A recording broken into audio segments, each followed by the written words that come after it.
KSRTCയിൽ നടപ്പിലാക്കാനായിട്ട് ഇപ്പോഴത്തെ UDF government പ്രഖ്യാപിച്ചിരുന്ന നയങ്ങളെ ഞങ്ങൾ ശക്തമായി എതിർക്കുന്നു എന്നുള്ളതല്ല. കാരണം ഞങ്ങളുടെ ബസ്സിൽ, അതായത് സ്വകാര്യ ബസ് മേഖലയിൽ ഇത് വല്ലാത്തൊരു പ്രതിസന്ധി ഉണ്ടാക്കും. അതിന് കാരണം ഒരു ഉദ്ദേശം, ഞങ്ങളുടെ യാത്രക്കാരിൽ 60 അല്ലെങ്കിൽ 70% സ്ത്രീകളാണ്. അവരെയാണ് നമ്മൾ ആശ്രയിച്ച് പോകുന്നത്. കാരണം പല പുരുഷന്മാരും അല്ലെങ്കിൽ ആൺകുട്ടികളും അങ്ങനെയുള്ളവരെല്ലാ പേരും 2 വീലറും മറ്റ് സൗകര്യങ്ങളോടെയാണ് ഇപ്പോൾ യാത്ര ചെയ്യുന്നത്. അപ്പോൾ ഈ പറയുന്ന രാത്രി സമയങ്ങളിൽ പോലും നമുക്ക് വനിതകൾ അല്ലെങ്കിൽ സ്ത്രീജനങ്ങളാണുള്ളത്. അതുകൊണ്ടാണ് ഞങ്ങളിതിനെ ശക്തമായി പ്രധാനമായിട്ട് എതിർക്കുന്നത്.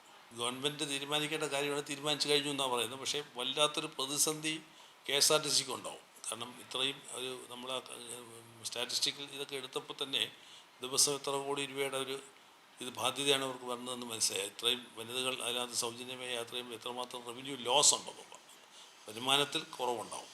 അതുകൊണ്ട് KSRTCക്ക് താങ്ങാൻ പറ്റുമോ എന്ന് ചോദിച്ചാൽ KSRTC ഗവൺമെൻറ് ഫണ്ടഡ് ഒരു പ്രോജക്റ്റ്, ഒരു സംരംഭമായതുകൊണ്ട് ഗവൺമെൻറ് ഇങ്ങനെ ഫണ്ട് ചെയ്തുകൊണ്ടിരിക്കുക, KSRTC ഓപ്പറേറ്റ് ചെയ്തുകൊണ്ടിരിക്കുക.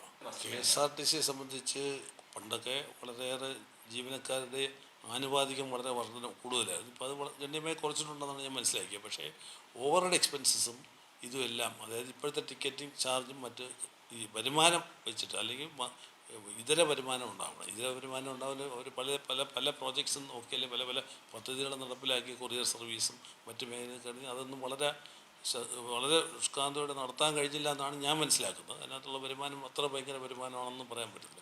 അതേസമയം സ്വകാര്യ ബസ്സിൽ നമ്മളിപ്പോൾ ഒരു 24 ബസ്സുള്ളായാലും 5 ബസ്സുള്ള ആളായാലും അവർക്ക് ലിമിറ്റഡ് ആയിട്ടുള്ള ഇൻഫ്രാസ്ട്രക്ചർ വെച്ച് അതൊക്കെ ഓപ്പറേറ്റ് ചെയ്യാൻ കഴിയും.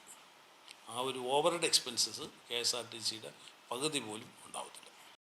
ഏറ്റവും പുതിയ വാർത്തകളും വിശേഷങ്ങളും വിരൽ തുമ്പിലറിയാൻ Zee മലയാളം ന്യൂസ് എല്ലാ ഡിജിറ്റൽ പ്ലാറ്റ്ഫോമുകളിലും ലഭ്യം.